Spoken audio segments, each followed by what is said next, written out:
Hi, I do hope you're doing well. Health has always been very important for me, and today we're going to talk about the infamous Kreislauf or Kreislaufstörung, the dubious Zug, the go-to Magen-Darm, and the German Hörsturz. Now, I'm not a health professional, I'm not a doctor, this is not medical advice, I'm simply just very interested in the cultural complexities around diseases and illnesses. And actually, I would really appreciate your help on this one because I do not have all the answers.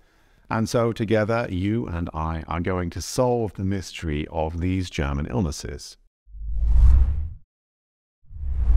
When it comes to happiness and fulfillment, for me, I don't think there is really anything more important than health, both physical and mental. It just has a huge knock-on effect on really every aspect of our lives. So would it surprise you to know that there seem to be country-specific illnesses? One thing I noticed early on after moving to Germany is that there are certain conditions or illnesses that Germans complain of really all the time and are very rare in the UK, at least they were when I was growing up there. So how is this even possible? Does this mean that certain illnesses are cultural constructs that we've been socialized into? Well, as I just said, I'm not a health professional, but I do have a few hypotheses as to why this might be. So this is just me throwing my ideas out there. If you are a health professional, feel free to comment down below with more sort of specific professional advice. So we have to talk about Kreislauf. Kreislauf literally translates to circulation. When people complain of having this, what they really mean is that they have low blood pressure and they feel dizzy or kind of weak and often have to sit down.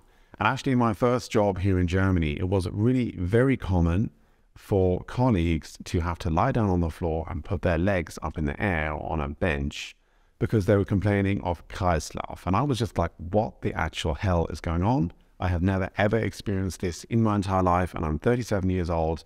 How can this be a thing? I do remember back in the UK in school, at a school assembly, there was an incident where a girl actually fainted. She dropped to the floor and it was like a huge hoo-ha. The ambulance was called. Everyone was freaking out because they didn't know what was going on because this is just really very unusual. And, you know, it's not a sort of daily occurrence like it seems to be in Germany. So one theory might be lifestyle, you know, overworked, overstressed and underpaid, but this is Germany we're talking about, you know, Germany, the magical land of work-life balance. How can it be that people are so stressed out here? Well, I mean, I think lifestyle does play a role. You know, in my first job, there were quite a few girls in their 20s at my job who, you know, let's just say were not eating a lot to sort of keep their weight in check. And obviously this is going to play a role. If you haven't eaten anything, you're going to feel faint and weak and sick, especially if you're doing sort of physical activity. I did already talk about Frühjahrsmüdigkeit here in this video.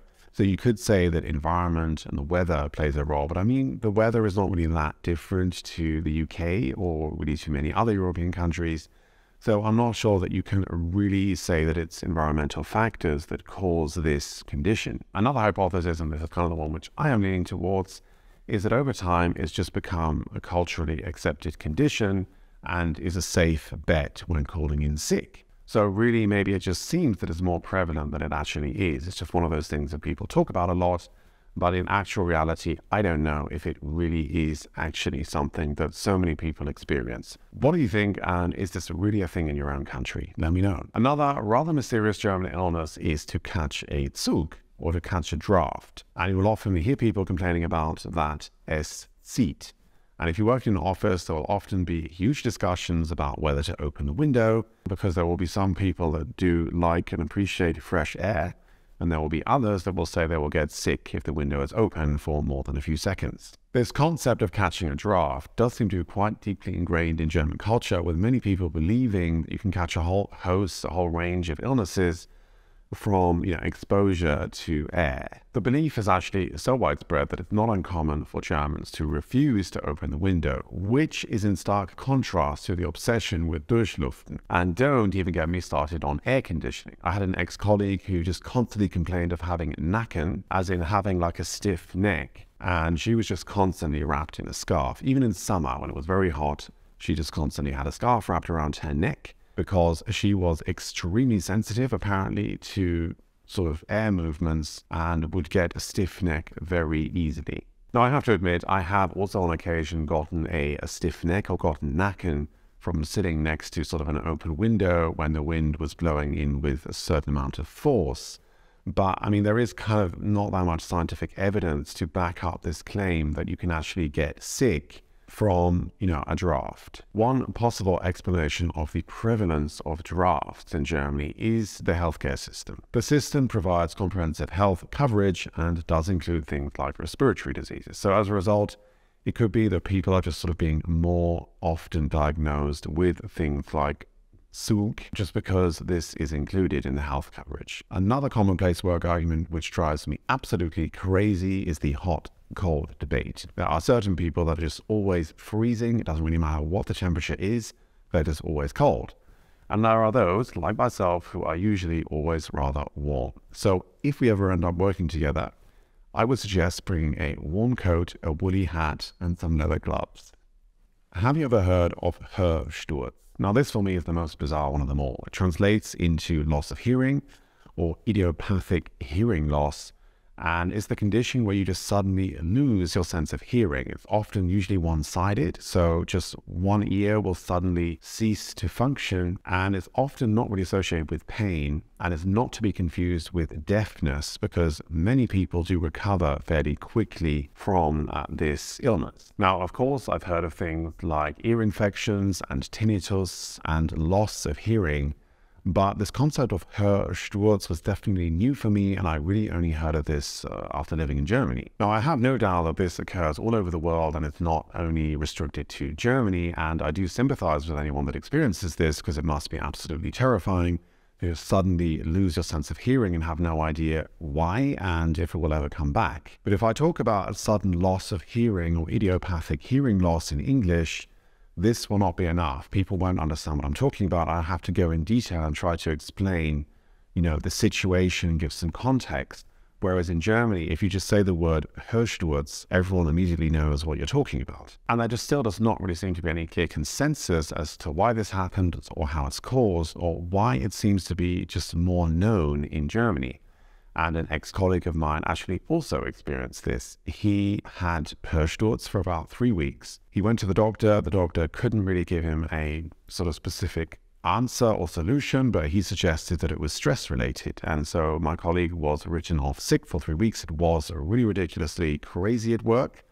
But after 3 weeks written off sick, he came back and his hearing was back to normal. So the healthcare argument could also apply here, as it is covered under health insurance, but that's still rather unclear. When talking about stress, different people react differently. And for many people, like myself, it's lower back pain. But for many people in the UK, actually, the go-to illness or disease is migraines. And this is something which you will hear all the time in the UK, people complaining about having a migraine. And this is not something that I've really heard of at all in Germany. Another illness or condition that I have come to associate with Germany is the infamous Magen-Darm, or gastroenteritis, basically vomiting and diarrhea. And this is something that really seems to be very, very prevalent in Germany. Of course, it's a very common condition, and I'm not saying that it's only in Germany. It is obviously throughout the world, in every country. But again, for me, it's something that I hear a lot. And this was really the number one reason given when people called in sick to work. And I'm not saying that it's not a very uncomfortable or very nasty experience to go through, but I have become a little bit skeptical of this since living in Germany. The reason being is that I myself have only experienced this in my 37 years on less than a handful of occasions. And the times that I did have Magen-Darm was when I was in India. I got the famous Delhi belly, and I've never had it in Germany or even in China. And the reason I got it in India was because I ate food which was bad. And, given the incredibly high hygiene standards that exist in Germany, it seems a little bit surprising that so many people get Magen-Darm. My hypothesis regarding Magen-Darm is again related to the healthcare system. And it's just one of those things which, if you have it literally, then obviously nobody wants you to come into work because you could possibly be contagious and infect your colleagues. So it's a great reason to stay at home and not go into work. So can something like health really be influenced by culture or even manipulated by social norms? Or is it more to do with diet, habits, and environment? Well, that's still up for debate. Give me your take in the comments below. Thanks so much for watching, and I will see you next time. Bye-bye.